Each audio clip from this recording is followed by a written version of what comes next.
सवेरी हो दोपहरी हो, सवेरी हो दोपहरी हो.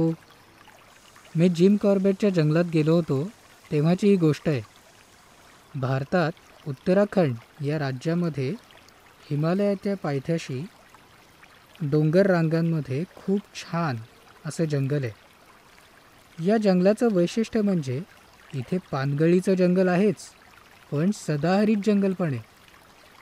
पानगळीचं जंगल म्हणजे काय, तर उन्हाळ्यात या पानगळीच्या जंगलातल्या झाडांची पानं गळून पडतात आणि अशी झाडं असलेलं जंगल म्हणजे पानगळीचं जंगल. आणि सदाहरित जंगल म्हणजे काय, तर ज्या जंगलामध्ये झाडांची पानं गळून पडली की लगेच नवी पालवी येते आणि जंगल कायम हिरवगार दिसतं, अशा झाडांच्या जंगलांना म्हणतात सदाहरित जंगल. तर कुठली कुठली आहेत बरं पानगळीची झाडं, म्हणजे सागवान आहे, ऐन आहे, तेंदू आहे. ही सगळी मध्य भारतात मिळणारी जंगलांमध्ये मिळणारी जी झाडं आहेत ती पानगळीची झाडं आहेत आणि म्हणून मध्य भारतातल्या जंगलाला म्हणतात पानगळीचं जंगल. तर साल, आंबा, जांभूळ, फणस अशी झाडं कायम पानांनी डवरलेली असतात आणि मग तशा झाडांच्या जंगलाला काय म्हणायचं, सदाहरित जंगल. बरोबर. तर या जिम कॉर्बेट नावाच्या जंगलामध्ये हत्ती पण आहे, हरणांमध्ये सांबर, चितळ आहेत, रानडुकरं पण भरपूर आहेत. असे सगळे कुठले प्राणी आहेत, हे सगळे तृणभक्षी म्हणजे शाकाहारी प्राणी आहेत बरं का, म्हणजे पालापाचोळा, गवत वगैरे सगळं खाणारे. त्याचबरोबर वाघ, बिबटे, कोल्हे असे मांसाहारी प्राणी आहेत, म्हणजे इतर प्राण्यांना मारून खाणारे, जे त्यांचा मांस खातात. पण सगळ्यात मोठी गंमत माहिती आहे का, या जंगलामध्ये डोंगर रांगा आहेत, दऱ्याखोऱ्या आहेत, 2 मोठ्या नद्या आहेत ज्यांची नावं आहेत कोसी आणि रामगंगा. आणि या मोठ्या नद्यांच्या पात्रांमधून छोटे छोटे ओहोळ तयार झाले आहेत, छोटी छोटी तळी तयार झाली आहेत, डबकी तयार झाली आहेत आणि खूप मोठं गवताचं कुरण आहे बऱ्याच ठिकाणी. आणि ढिकाला म्हणून जे जागा आहे त्या जागेत तर खूपच मोठं गवताळ कुरण आहे, जिकडे हत्ती महिनोन्महिने चरत असतात. आणि अशा वेगवेगळ्या भागांमुळे या जंगलामध्ये 600 वेगवेगळे पक्षी सापडतात. त्यातल्याच एका पक्ष्याची मी आज तुम्हाला गोष्ट सांगणार आहे. ही गोष्ट मला इथं जंगलात भेटलेल्या एका आजींनी सांगितली.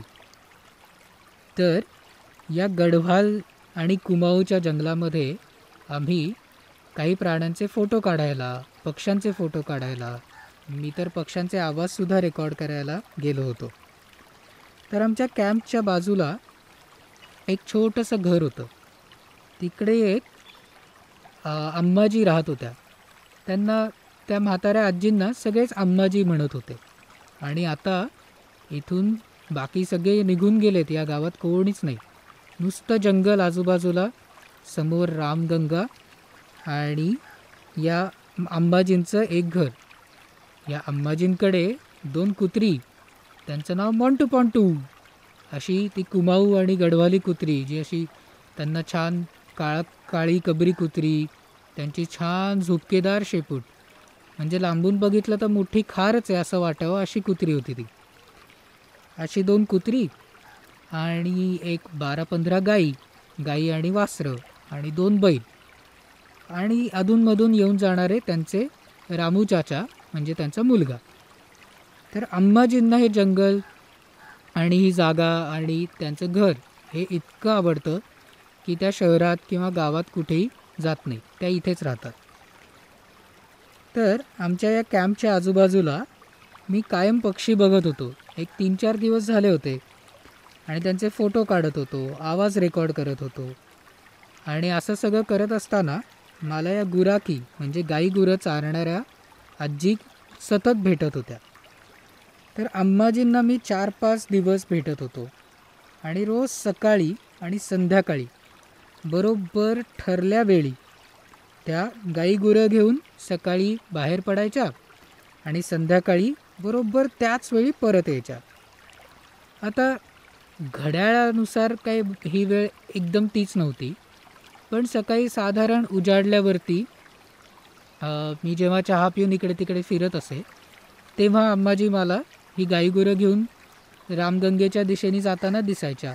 आणि मग दिवसभर त्या गाईगुरं तिकडे नदीच्या काठाकाठानी आलेल्या गवताळ प्रदेशामध्ये गाईगुरं चारायच्या. आणि मग संध्याकाळी बरोबर आमच्या समोरचा जो डोंगर होता त्याला सूर्य टेकला रे टेकला की अम्माजी परत येताना दिसायच्या.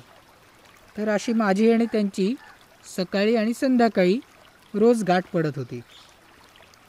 मी हे बघितलं की अम्माजींकडे घड्याळ नाही, अम्माजींकडे मोबाईल फोनही नाही.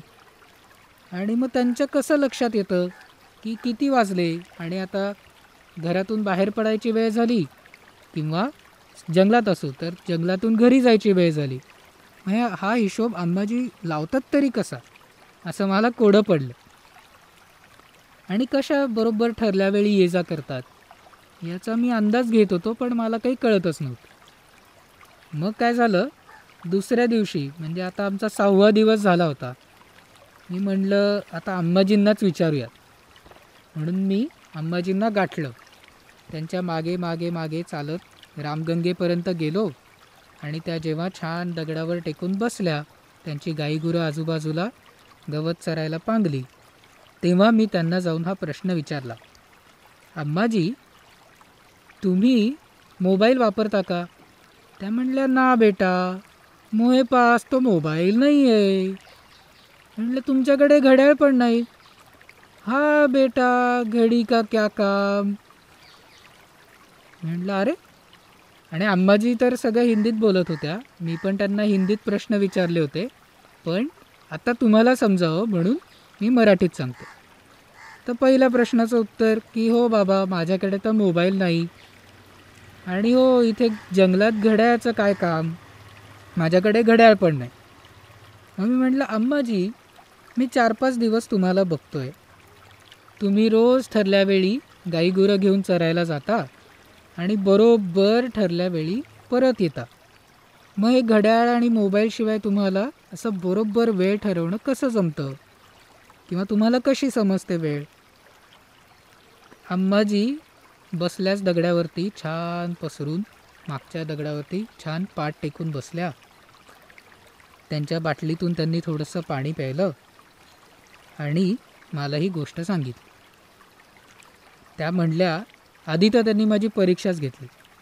त्या म्हणल्या, मी पण तुला 4-5 दिवस बघते. हाँ, मैं भी तुमको 4-5 दिन देख रही हूँ. हाँ, आप चिड़िया देखते हो, फ़ोटो खींचते हो, और क्या क्या करते हो, चिड़िया के तरफ ध्यान देते हो.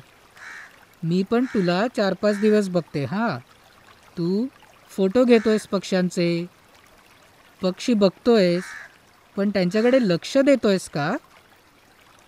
हाँ हाँ, दे रहा हूँ. मैं तो उनकी आवाज़ भी सुनता हूँ. ये क्या रिकॉर्डर में रिकॉर्ड भी कर रहा हूँ. हो देतोय तर. मी तर त्यांचे आवाज पण रेकॉर्ड करतोय, त्यांच्याकडे लक्ष देतोच आहे. ना ना ना ना ना, ध्यान नहीं देते.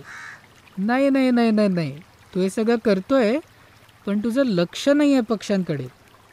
म्हणलं अरे बापरे, हे काय नवीन. मग त्या म्हणल्या, अरे बेटा, मैं जब छोटी थी तब यहाँ जंगल में रहने आई. इस जंगल में रामगंगा के किनारे मेरी पूरी ज़िंदगी हो गई. हमारे बचपन में मोबाइल तो छोड़ो, पर घड़ी भी नहीं थी. बहुत कम लोग घड़ी इस्तेमाल करते थे. त्या म्हणल्या, अरे बाळा, मी जेव्हा तुझ्याहून लहान होते तेव्हा इथं जंगलात राहायला आले. या राम नदीच्या काठी माझं पूर्ण आयुष्य गेलं. माझ्या लहानपणी मोबाईल तर सोडच, पण घड्याळही नव्हतं. खूप कमी लोक घड्याळ वापरायची. तो हम जंगल के आदमी सूरज और सबकी परछाइयाँ देख के हम टाइम का हिसाब लगाते हैं. और इसके साथ साथ और भी कोई दोस्त है हमारे जो हमें टाइम बताते हैं. तर आम्ही जंगलातली लोक सूर्य, सावल्या हे सगळं बघून जंगलात किती वाजले त्याचा अंदाज घेतोच. पण अजून खूप दोस्त आहेत आमचे की जे आम्हाला वेळा सांगतात. और सबसे बड़ा रखवालदार है वो तो हमारा ये जंगली मुर्गा. हाँ, ये लाल लाल जंगली मुर्गा जो है अपने पालतू मुर्गे जैसा ही घर के आसपास घूमता है, जंगल में रहता है, आदमियों के आसपास भी घूमता है और हमें टाइम का हिसाब बताता है. आणि सगळ्यात मोठा रखवालदार आहे तो म्हणजे हा रानकोंबडा. हा लाल लाल दिसणारा आपल्या घर कोंबड्यासारखा किंवा पाळलेला कोंबड्यासारखा जो रानकोंबडा आमच्या घराच्या आजूबाजूला राहतो आणि जंगलात पण दिसतो, तो आम्हाला बरोबर वेळ सांगतो. मी म्हटलं, वो कैसे, ते कसं काय? बेटा उसकी आवाज़ सुनो, वो सुबह होने पर चिल्लाता है जोर जोर से, सवेरी हो, सवेरी हो.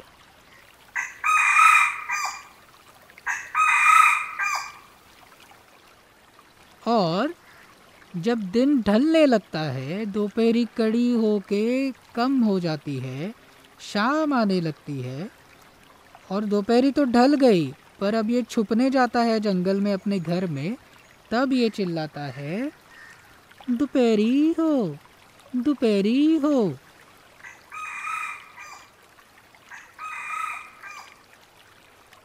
अरे बाळा, तुला माहिती आहे का, जेव्हा सकाळ होते तेव्हा हा रानकोंबडा जोर जोरात ओरडतो, सवेरी हो, सवेरी हो. आणि जेव्हा दुपार टळून जाते आणि संध्याकाळ व्हायला लागते आणि हा गवतात किंवा झुडपात लपायला जातो तेव्हा म्हणतो दबक्या आवाजात, दुपेरी हो, दुपेरी हो. मग आम्हाला कशाला हवंय घड्याळ, हो की नाही? आपण पण जंगलात गेलो की असेच दोस्त जमवूयात आणि मग आपल्याला ना घड्याळाची गरज ना मोबाईलची गरज. अशा सगळे दोस्त जमवून आपल्याला बरोबर सकाळ कधी झाली, दुपार कधी झाली, संध्याकाळ कधी झाली हे व्यवस्थित ओळखता येईल.